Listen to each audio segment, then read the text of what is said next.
Okay, so Sudden Strike 5. I almost completely missed this game, like genuinely. It just sailed right past me at some point. No drama, no reason. It just didn't register. You know how sometimes the game shows up on your feed and your brain just goes, cool, not for me. Without really thinking, without even really looking at it. Yeah, that was me. And that was a mistake. Because once I actually booted this thing up, I realized I'd been sleeping on something genuinely good. So today, we're figuring out if you should make the same dumb mistake I almost made or just save yourself the trouble and grab it now. Quick rundown. If you've never heard of this series, Sudden Strike is a World War II real-time tactics game.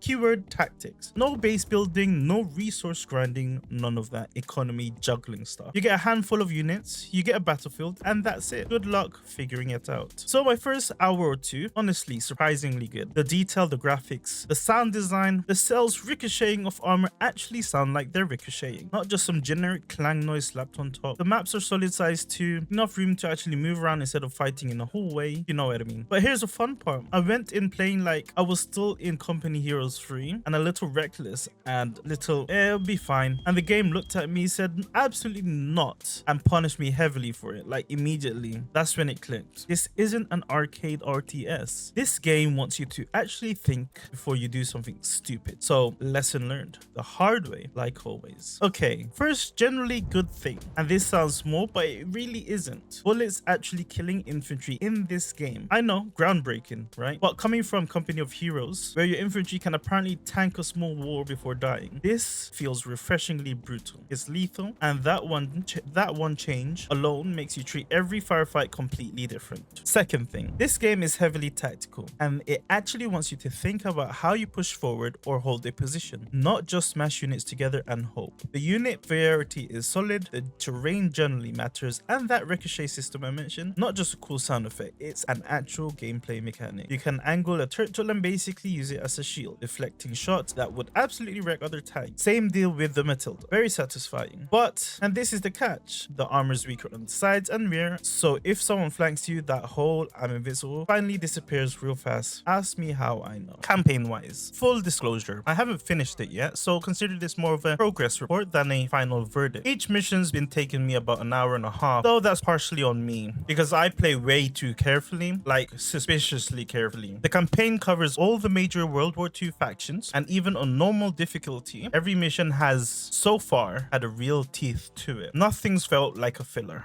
AI wise, again, I can't give a full verdict since I'm not done with the campaign. You can feel the scripting sometimes. It's not a proper next-gen adaptive AI overload, but I will say I've been caught off guard a few times. Like when I encountered empty enemy tanks and the crew actually sprinted back to reclaim their own vehicles to defend with it. That's a nice little touch. On normal difficulty though, which is the only settings I've tried, it does feel a bit easy. So if you want a real challenge, you'll probably want to bump that up. Alright, now for the part where I complain a little. Because it's not perfect, and pretending otherwise would just be lying to you. First, AI pathing can get a little chaotic. If you've got a bunch of units moving at once, they'll bump into each other, take weird detours, generally just vibe incorrectly. And there's no hold fire command, unless I'm wrong. Correct me if I'm wrong. Which is kind of a big one for tactics. Sometimes you want your units to just not shoot you. And right now you can't really tell them that. Second one, and somebody please correct me if I'm just missing something and just being stupid, but I can't figure out how to select one specific unit while they're inside the trench. As far as I can tell, you have to pull everyone out first, then pick the one guy you actually wanted. If there's a way around this, comments are right there. I am begging you to enlighten me.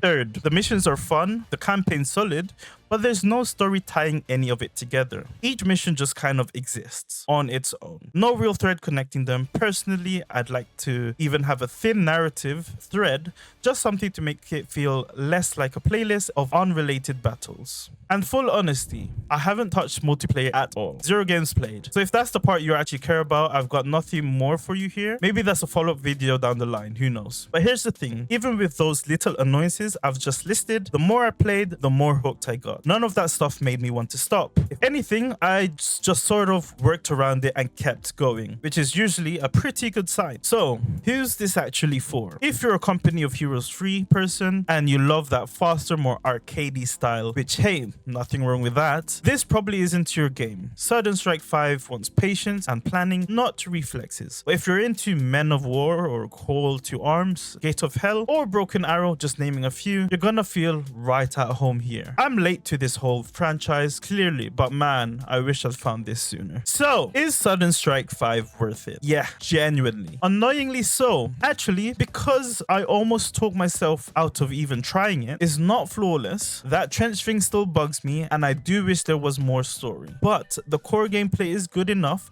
that none of that actually stopped me. If you're into RTS, tactical combat, or World War II setting, do not sleep on this one. Do not sleep on this one the way I almost did. Let me know in the comments if you've played it, and seriously, somebody tell me about that trench thing. It's driving me a little insane. Drop your RTS recommendations below because apparently I need them. See you in the next one.